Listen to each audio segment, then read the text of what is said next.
নমস্কার বন্ধুরা, Piyali lifestyle with village ফুডে সকলকে স্বাগত জানাচ্ছি। দেখো, 2 দিন ধরে প্রচণ্ড বৃষ্টি হচ্ছে, আর বৃষ্টিতে কিন্তু কোনো কিছুই ভালো লাগছে না। সকালবেলা ব্রেকফাস্টে কী করবো চিন্তা করতে করতে ভাবলাম একটা মুখরোচক রেসিপি শেয়ার করি। আজকে সুজির উপমা করব, খুব সহজে, আর ঘরে সেরকম সবজি নেই, যে সবজিগুলি আছে সেই সবজিগুলি দিয়ে করব।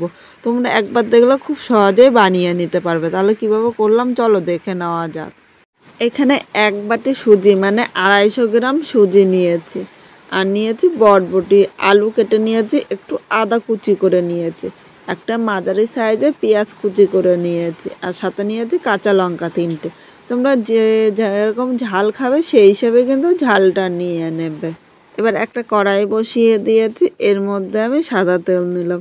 আমার মনে হয় সর্ষের তেলের থেকে সাদা তেল দিয়ে করলে বেশি ভালো হয়। তেলটা সামান্য একটু গরম করে নেব। এখানে তেলটা ধোয়া গরম হয়ে গিয়েছে। এবার এর মধ্যে যে ডুমো ডুমো করে আলুগুলো কেটে রেখেছিলাম, প্রথমে আলুগুলো আমি নিয়ে নিলাম।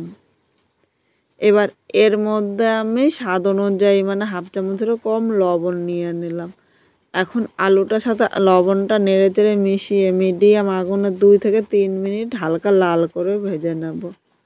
এখানে দেখো, আলুটা 3 মিনিট আমি হালকা লাল করে ভেজেছি, আর আলুটা কিন্তু তা অনেকটাই সেদ্ধ হয়ে গিয়েছে।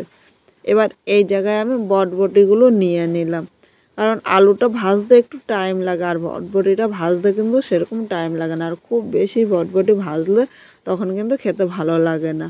আর সামান্য একটু লবণ নিয়ে নিলাম।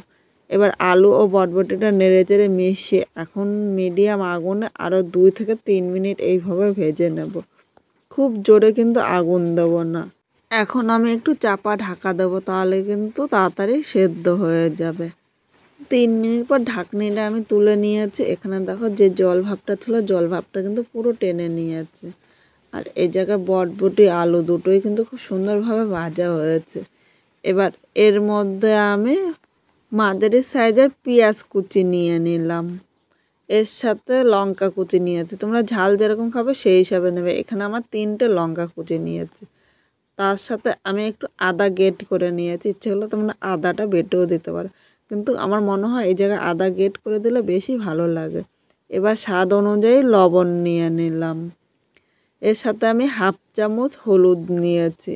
এখন পুরো হলুদটাই নিয়ে নিলাম। এরপর থেকে কিন্তু আমি আর হলুদ নেব না। এখন সব কিছু নেড়ে চেড়ে মিশিয়ে আরও 1 থেকে 2 মিনিট ভেজে নিতে হবে, নাহলে কিন্তু হলুদ ও কাঁচা লঙ্কার কাঁচা একটা গন্ধ থাকবে। এবার এটা 3 মিনিট ভেজে নিলে এই কাঁচা গন্ধটা কিন্তু আর থাকবে না। এখানে আমি 3 মিনিট সব সবজিগুলো ভেজে নিয়েছি। এবার দেখো, হালকা লাল হয়েছে, এর থেকে কিন্তু বেশি ভাজবো না।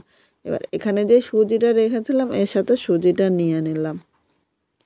সুজিটা এখন কিন্তু আমি জল দেবো না, এর সাথে নেড়ে চেড়ে মিশিয়ে 1 থেকে 2 মিনিট হালকা লাল করে ভেজে নিতে হবে। এই সময় উনানের আগুনটা কিন্তু মিডিয়াম টু লো করে দিতে হবে। সুজিটা 2 মিনিট দেখো হালকা লাল করে ভেজে নিয়েছি, আর সব সবজিগুলো কিন্তু সুন্দর ভাজা হয়েছে, একটার সাথে একটা কিন্তু লেগেনি। এবার এই জায়গায় আমি একটু জল দিয়ে দেবো। জলটা আগে থেকে আমি উষ্ণ গরম করে রেখেছিলাম। একসাথে কিন্তু বেশি জল দেবো না, এইভাবে অল্প অল্প করে জল দেবো, আর মিডিয়াম আগুনে নাড়তে থাকবো। একসাথে যদি জল দিই তাহলে সুজিটা কিন্তু দলা পাকিয়ে যাবে, আর এইভাবে দলা পাকিয়ে গেলে খেতে কিন্তু একদম ভালো লাগবে না। এইভাবে অল্প অল্প করে জল দিতে হবে, আর অল্প অল্প করে নাড়তে থাকবে, তাহলে সুজিটা কিন্তু একদম ঝরঝরে হবে। এবার আমি আর সামান্য একটু জল নিয়ে নিলাম। এবার আবার আমি 2 থেকে 3 মিনিট মিডিয়াম আগুনে একটু সময় ধরে রান্না করবেন, দেখবেন সুজিটা কিন্তু দুর্দান্ত লাগবে। এইভাবে আমি 3 বার জল নিয়ে সুজিটা নেড়ে চেড়ে নিয়েছি। এবার আরও 2 থেকে 3 মিনিট নেড়ে চেড়ে নেব। বন্ধুরা, আজকে সকাল থেকে প্রচণ্ড বৃষ্টি হচ্ছে, তাই তোমাদের যদি শুনতে অসুবিধা হয় তোমরা কিন্তু কেউ ভিডিওটা ছেড়ে যেও না, পুরো ভিডিওটাই দেখো। কারণ তোমাদের কাছে এইটুকু অনুরোধ আমার কাছে রইল।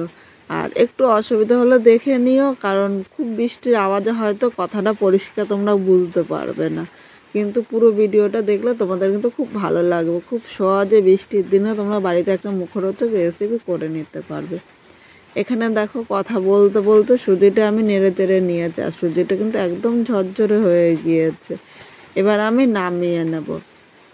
এইভাবে করে গরম গরম সকালবেলা ব্রেকফাস্টটা কিন্তু দুর্দান্ত লাগবে। এভাবে করে তোমরা বাচ্চাদের স্কুল বা কলেজের টিফিনেও দিয়ে দিতে পারো, ওরা কিন্তু খুব ভালোবেসে খেয়ে নেবে। বাড়ির সবাই কিন্তু খুব পছন্দ করবে। আজকে যেইভাবে আমি এই সুজিটা রান্না করলাম তোমরা যদি সেইভাবে করো অবশ্যই কমেন্ট করে জানিও খেতে কীরকম হয়েছে। নতুন কোনো বন্ধু আমার ভিডিওটি দেখতে আসলে ভালো লাগলে একটা লাইক, শেয়ার ও কমেন্ট করো, সাবস্ক্রাইব করে পাশে থেকো, যাতে এরকম নতুন নতুন ভিডিও আপলোড করলে সবার আগে নোটিফিকেশান আপনার কাছে পৌঁছিয়ে যায়। পুরো ভিডিওটা দেখার জন্য তোমাদের অসংখ্য ধন্যবাদ।